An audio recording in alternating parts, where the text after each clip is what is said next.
Hey everyone, welcome back to the channel.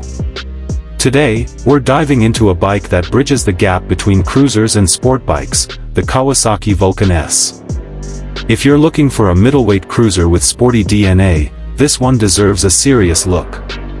Design and first impressions: screen, walk-around shots, close-ups of the frame, tank, and lights. The Vulcan S doesn't scream traditional cruiser, and that's the point.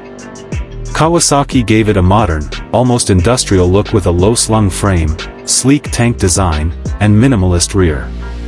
It's aggressive without being over the top.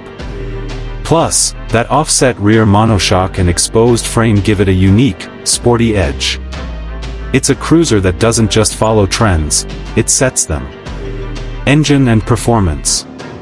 On screen, riding clips, tachometer shots, engine close-up.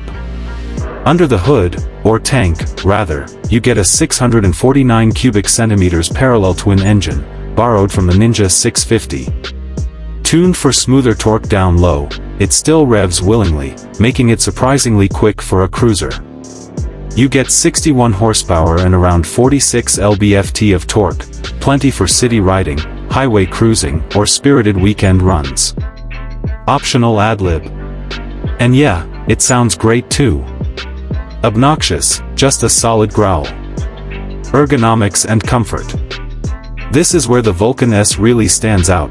Kawasaki's ERGO-Fit system lets you adjust the foot pegs, seat, and handlebars to suit your height and style. Whether you're 5 feet 2 inches or 6 feet 3 inches, you can make this bike fit you. Seat height is just 27.8 inches, so it's super approachable for beginners too. Handling and ride quality. On screen, twisty road riding, suspension close-ups, braking shots. With its sport bike DNA, the Vulcan S handles better than most cruisers. It's agile in corners, stable at speed, and light enough for everyday commuting.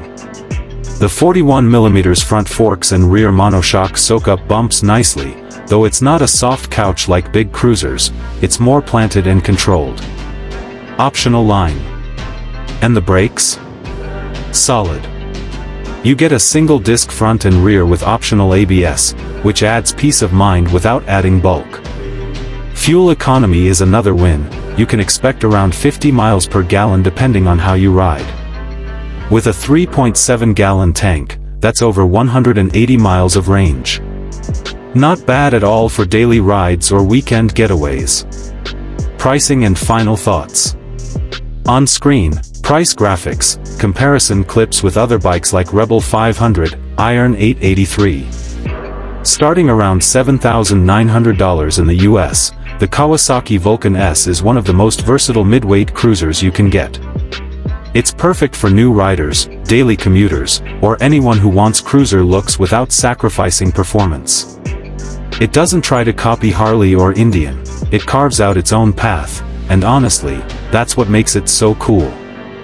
Screen, riding away, end screen A. Narration. That's it for today's review of the Kawasaki Vulcan S. If you found this helpful, hit that like button, subscribe for more real-world bike reviews, and let me know in the comments.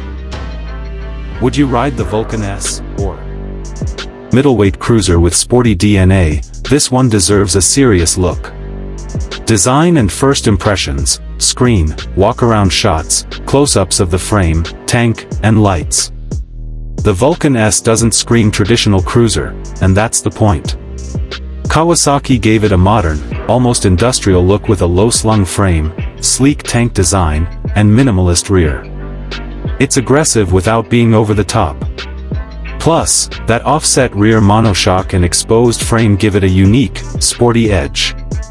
It's a cruiser that doesn't just follow trends, it sets them.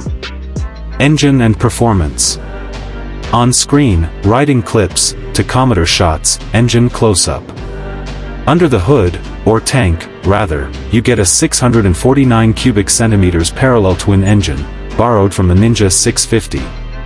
Tuned for smoother torque down low, it still revs willingly, making it surprisingly quick for a cruiser.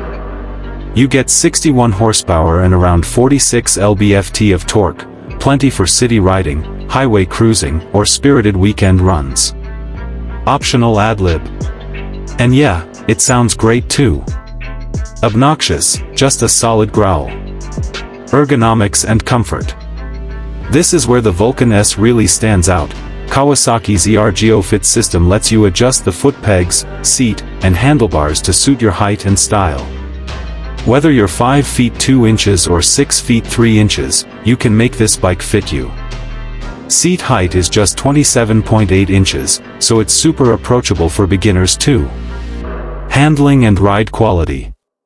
On screen, twisty road riding, suspension close-ups, braking shots. With its sport bike DNA, the Vulcan S handles better than most cruisers. It's agile in corners, stable at speed, and light enough for everyday commuting. The 41mm front forks and rear monoshock soak up bumps nicely, though it's not a soft couch like big cruisers, it's more planted and controlled. Optional line. And the brakes? Solid. You get a single disc front and rear with optional ABS, which adds peace of mind without adding bulk. Fuel economy is another win. You can expect around 50 miles per gallon depending on how you ride. With a 3.7-gallon tank, that's over 180 miles of range. Not bad at all for daily rides or weekend getaways. Pricing and final thoughts. On screen, price graphics, comparison clips with other bikes like Rebel 500, Iron 883. Starting around $7,900 in the US, the Kawasaki Vulcan S is one of the most versatile mid-weight cruisers you can get. It's perfect for new riders, daily commuters, or anyone who wants cruiser looks without sacrificing performance. It doesn't try to copy Harley or Indian, it carves out its own path, and honestly, that's what makes it so cool. Screen, riding away, end screen A. Narration. That's it for today's review of the Kawasaki Vulcan S.